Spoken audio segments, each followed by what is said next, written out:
What up, everyone? Welcome to 413 Sports Chatter Podcast. I'm your host, Mr. C. Always with me are your favorite OGs. OG Mike, Magic Mike is what we call him over here.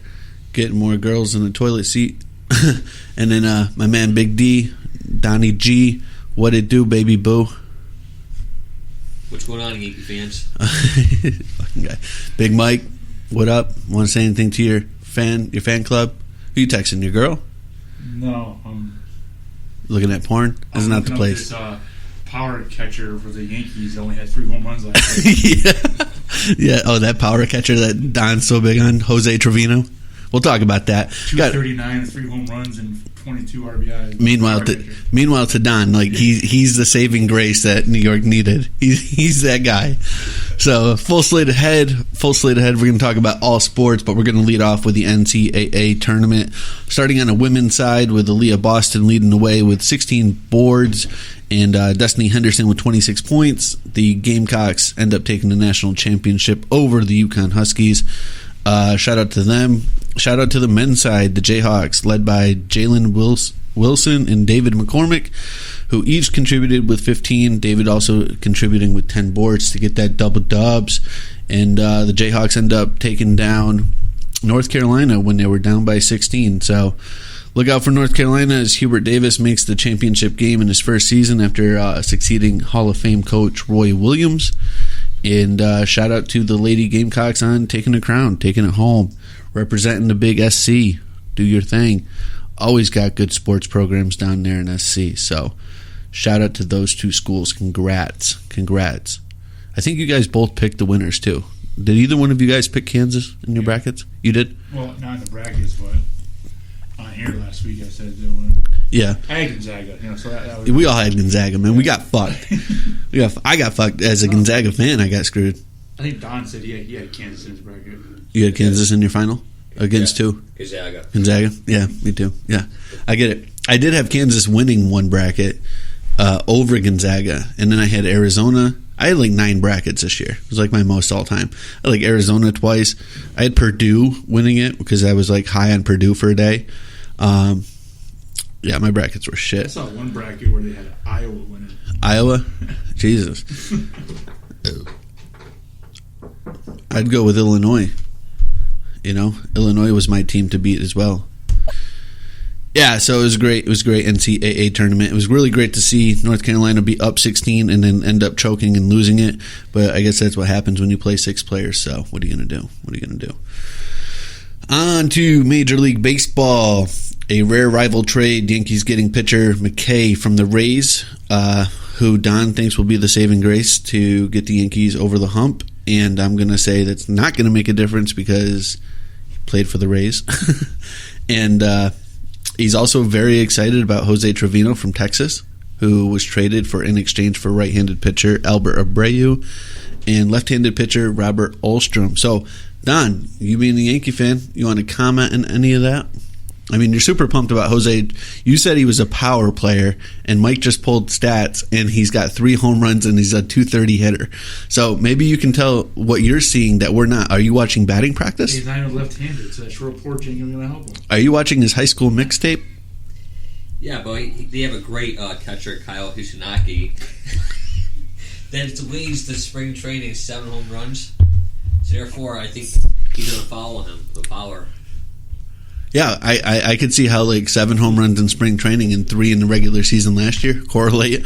Let's go with that. I know you're a Yankee fan, but like I need you to come back down to like planet Earth here, because it's not that I'm saying the Yankees suck. I think they're a good team. I think what they have on paper, they should be phenomenal, and I don't think they are phenomenal. First of all, I think your manager is a yo-yo. We talked about it last week, but when you're bench coaches are getting ejected before you, like what's that say about your leadership? Last year I watched this game, I believe they were playing the Nationals or some shit, and I watched the third base coach get canned. He got kicked out of the game. I saw the first base coach get canned. Who did I see not get canned? Aaron Boone. What was he doing? He was chomping at the bits on the sideline, just watching his assistant coaches get kicked, right? I just don't think he's a good leader, my opinion. But I know you're big on your Yankees, which, man, they're just making all kinds of headlines because they're also bringing 16 pitchers on their opening day roster. So how do you feel about the Yankees this year, Don, going in? Well, see, I think they're going to lead the league in home runs for sure. They led the league last year with 330. So it's possible they might hit 340 this year, break another record. 340, yeah. I mean, if Jose Trevino, now that you got Jose Trevino's 3 on the books, I mean, you're going to be at least 3 more than you were last year. So yeah, that's critical. That's huge. Big Mike, where do you see the Yankees fitting in the AL East this year? 3rd. All right, that's fair. Who you got in first 2 spots? Toronto and the Sox. Toronto taking the AL East. Yeah. Listen, Toronto's a good team. Toronto's a great team. They added a lot of players. I know. They got Barrios from Minnesota, which I'll talk about later on. Obviously, you got like every Hall of Famer's kid, Biggio, Bichette, and Vlad's son there. And then you go on and get Chapman from the A's. Yeah. So it's A team stacked. I like them, and they play in a dome, so yeah, they're going to be a good team for sure. And then you got who, number 2? Red Sox. The Red Sox, the Bo Sox. You think they'll make the playoffs? The Red Sox? Yeah. Wild card? Yeah. I hope so. I mean, they need to. Because after the year last year? Yeah, I don't disagree. I really worry about our pitching. Bad story. So yeah. I hope Tanner Houck has like a solid year 2. Like if we can get 15 wins out of him, and like if we can even get like 12 wins, as long as he doesn't lose more than he wins and doesn't have a ERA of over 4 or 5, like I feel we'll be solid.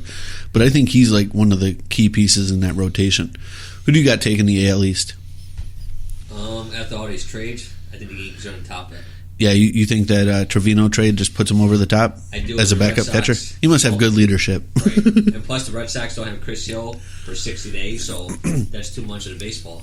Speaking of guys that aren't going to be in the team, do you guys see that Severino 80-game suspension for the Brewers catcher there? 80-game suspension for PEDs. You want to know what he said? What's that? He was trying to get his wife pregnant, so that's why he was taking him. Him and his wife were trying to have a baby, so that's why he was juicing up. It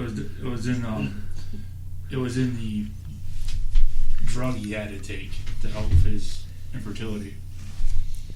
All I'm saying is if that's true, like let the man produce a baby and then ban him. You know what I'm saying? Like let the man play. If he's just trying to get a little punani on the side, like who are we to judge what he puts in his body? You know? All right, here's a good topic. Speaking of baseball, and Magic Mike specifically to you because you're the baseball guru.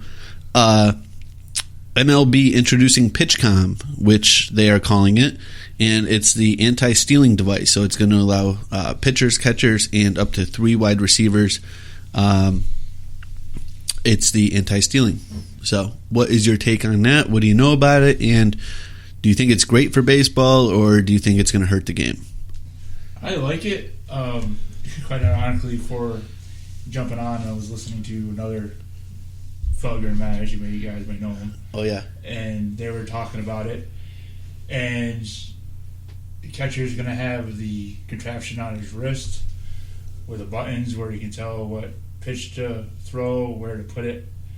And then the pitcher and shortstop, second baseman, and center fielder will have it in their head, their bands of their hats, and they can hear what the pitch is, and they can also make it to where it has different languages for the pitchers and the Hispanic and the Asian players and pitchers. Like if you're telling Otani where to throw the ball. Yeah, I feel you.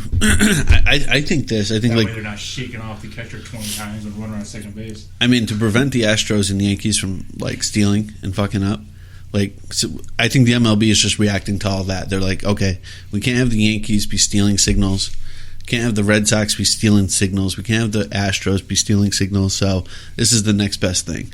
I think baseball is just evolving to try to really speed up the game. Not that this correlates really to speeding up the game, but Don, what do you think, man? You think it's going to be good for baseball? Time will tell. I mean, it's sort of the first year of it, so I guess we'll see how it plays out. I mean, I think everything sometimes take a little while to figure things out. There might be some hiccups.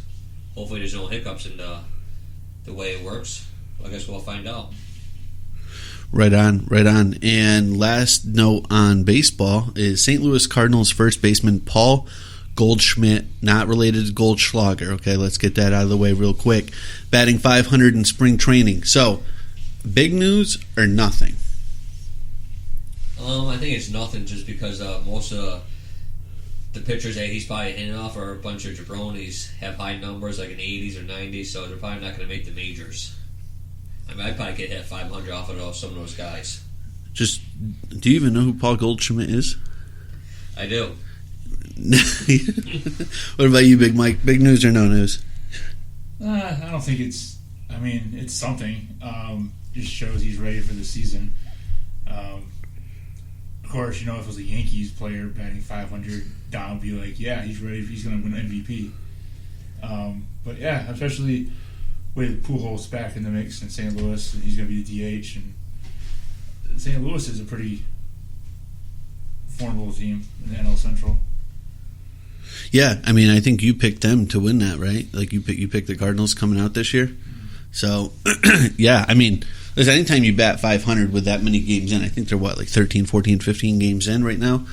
I mean, that's like pretty impressive. It's actually done with. Like today was the last day. Yeah, I know, but like what? 19 games. 19 games, and he's batting 500. Even if he's averaging two bats. It's not 7 home runs. Yeah. I know it's not. I know it's not. What's his name? I already forgot his name. He doesn't even matter to me. What? Trey Servino? Is that the catcher you guys just got? Yes. Yeah. I know he's not him, and I know he doesn't have his power, but I'm still really excited. Gee, what do you think about that? 7 home runs in spring training. That's pretty impressive. What's that? I'm sorry. 7 home runs in spring training. Yeah, he's got 7 home runs. Yeah. No, you said Onakashi, the other catcher, has 7. Right, and he's gonna. We're talking Severino or the Trevino. Thank you. Yeah, but he's got some good power ahead of him, so he's gonna learn from him. I think you're hitting the sauce way too early, my friend. I just want to let you know it's only 6:30. Okay, it's only 6:30.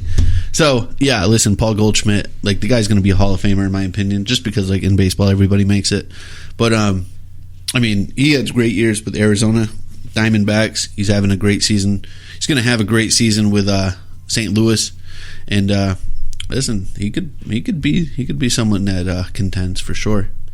So let's go around the horn real quick. Who is your too soon MVP in MLB this season?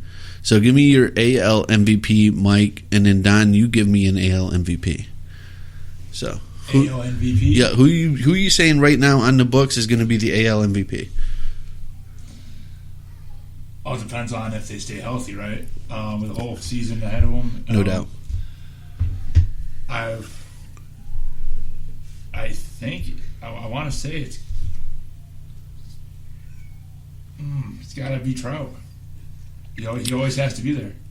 Yeah, he is always there. On health. I know. If he could, man, I look at Mike Trout and say, like, for the Angels to have arguably one of the best players to ever play the game in Mike Trout, to not get that guy into the postseason is a major letdown. Now with Ohtani, and they obviously got my guy Noah, like, maybe they do some noise, but, like, poor Mike Trout. That's all I'm saying. So, AL MVP, you're saying Mike Trout. Big D, what are you going with? I'm going to say DJ LeMahieu from the Yankees. Shocker. I was surprised you didn't take your boy Trevino because, like, he's got the power with 3 home runs. But so DJ LeMahieu, I actually like that guy like a lot. Just the only reason I say that because he came from a National League, the League in America. Batting, game the Yankees, same thing. Yeah, I like him a lot. I don't like Yankee players very often. He's one that I do like. But him and Jeter would probably be like the only 2 Yankees I like. So, and I'll deny that. Fuck, this is being recorded. God damn it. There it goes on the record. I like DJ LeMahieu. I also like getting head, but you don't hear me talking about that. So I'm going to go with Javier Baez from Detroit. I think he's like an underground kind of like player. I think he's a rugged player. I think he plays hard. Obviously with the Cubs, then transitioning over to the Mets. Now he's in Detroit. One of the bigger signings this offseason. I think Javi is going to have a phenomenal year in Detroit.